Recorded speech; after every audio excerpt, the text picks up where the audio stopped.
Now the camp of Midian was below him in the valley, and he sent away to the rest of Israel, every man to his tent, and trained those 300 men. Now the camp of Midian was below him in the valley. And it happened on the same night that the Lord said to him, Arise, go down against the camp, for I have delivered them into your hand. But if you are afraid to go down to the camp with Pur, your servant, and you shall hear what they say, and afterwards your hand shall be strengthened to go down against the camp. And he went down to the outposts of the armed men who were in the camp, and the Midianites and the Amalekites, all the people of the east, were lying in the valley as numerous as grasshoppers or locusts, and their camels were without number as the sand of the seashore in multitude. And when Gideon had come, there was a man telling a dream to his companion, and he said, I have had a dream. So my surprise, a loaf of barley bread tumbled into the camp of Midianite, and it came into the tent and struck it, so it fell over and turned, and the tent collapsed. And the companion answered and said, This is nothing else but the sword of the son of Joash, a man of Israel. Into his hand God has delivered the whole camp. Listen, this is really cool, because Gideon was still scared. They're probably really scared now that he only had 300 guys now. But you know what God says? He goes, Midian, I'll tell you what. Here's what I want you to do. Go down to the camp and go up to one of the tents and listen into the tent. And he hears a guy going, Man, I had a dream. He goes, What was it? He goes, A barley loaf rolled in the cramp and smashed the tent. He goes, What was that? The guy goes, It's none other than the sword of the Lord and Gideon. And Gideon heard that, and that gave him the faith to fulfill what God had told him to do. Once God tells you to do something, you're going to know as you're taking the steps of faith, God's going to send things to encourage you where you're going to go, This is the Lord. And it's going to build you up. He wants you to do it. He knows how to encourage you.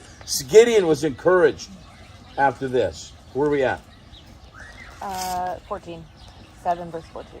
7 verse 14. Okay, here we go. And then his companion answered, This is not only but it's the sword of the Lord and Gideon, and the son of Joash, a man of Israel. Into his hand God has delivered the Midianites into the camp.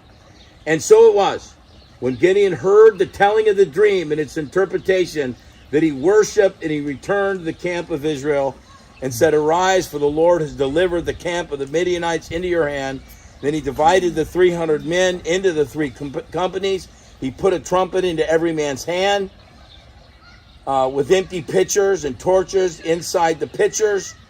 And he said to them, Look at me, and do likewise. Watch, and when I come to the edge of the camp, you shall do so.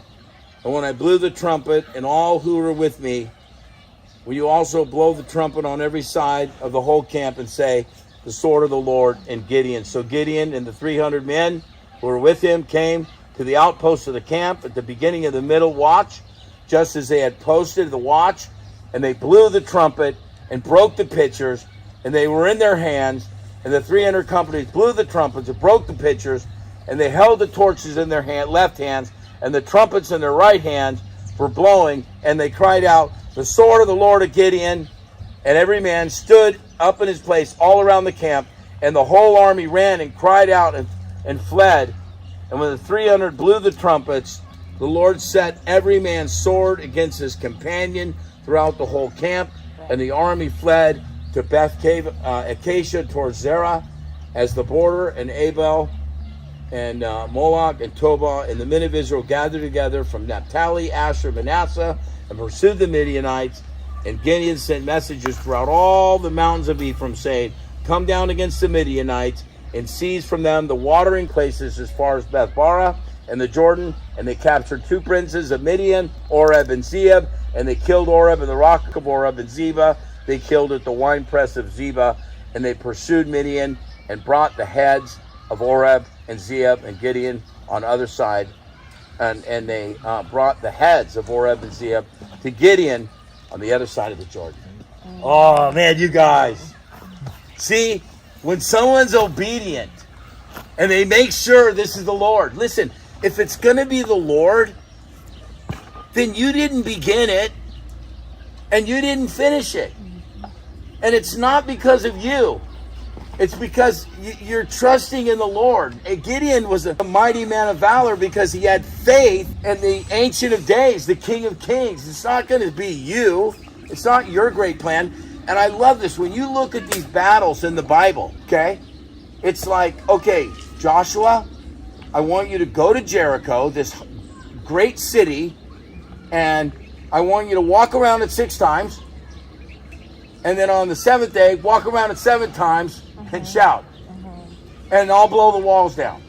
Listen, when that happens, you can't say, well, that was Pastor Steve's plan, right? That ain't our plan, right? My plan would be, okay, you get down, you ambush, we're going to throw some smoke in there, and then throw some grenades over the wall.